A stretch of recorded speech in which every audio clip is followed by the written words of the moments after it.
एक राज्य के राजा ने अपनी बढ़ती उम्र को देखकर यह फैसला किया कि वह राजपाट से संन्यास ले लेगा, परंतु उसका कोई पुत्र नहीं था जिसे वह राज्य सौंपकर जिम्मेदारी से मुक्त होता। राजा की एक पुत्री थी जिसकी विवाह की योजना भी राजा को बनानी थी।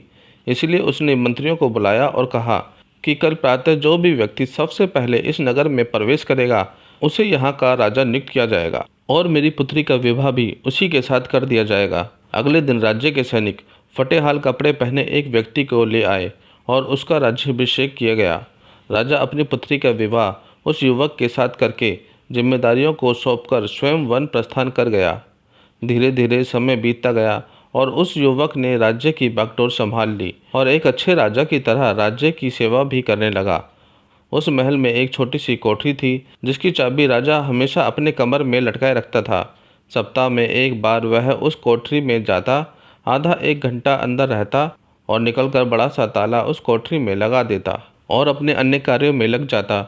इस तरह बार बार उस कमरे में जाने से सेनापति को अचंभा होता कि राज्य का सारा खजाना, सारे रत्न मणि हीरे जवाहरात तो खजांची के पास है, सेना के शस्त्रागार की चाबी मेरे पास है और अन्य बहुमूल्य कागजातों की चाबी मंत्री के पास है। इस छोटी सी कोठरी में ऐसा क्या है जो राजा यहाँ हर सप्ताह अंदर जाता है और थोड़ी देर बाद बाहर निकल आता है। सेनापति से रहा नहीं गया, उसने हिम्मत करके राजा से पूछा, राजन, यदि आप क्षमा करें तो यह बताइए कि उस कमरे में ऐसी कौन सी वस्तु है जिसकी सुरक्षा की आपको इतनी फिक्र है।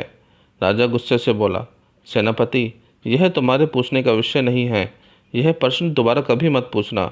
अब तो सेनापति का शक और भी बढ़ गया। मंत्री और सभासदों ने भी राजा से पूछने का प्रयास किया, परंतु राजा ने किसी को कुछ भी नहीं समझाया। बात महारानी तक पहुंच गई और स्त्री हट के आगे किसी की भी नहीं चलती।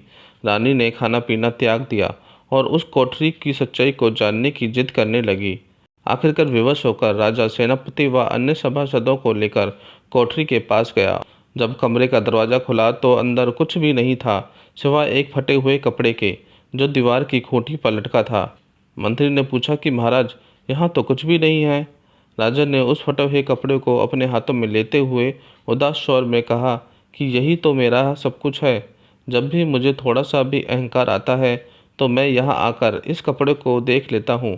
मुझे याद आ जाता है कि जब मैं इस राज्य में आया था तो इस फटे हुए कपड़े के अलावा मेरे पास कुछ भी नहीं था। तो मेरा मन शांत हो जाता है और मेरा घमंड भी समाप्त हो जाता है। तब मैं वापस बाहर आ जाता हूँ।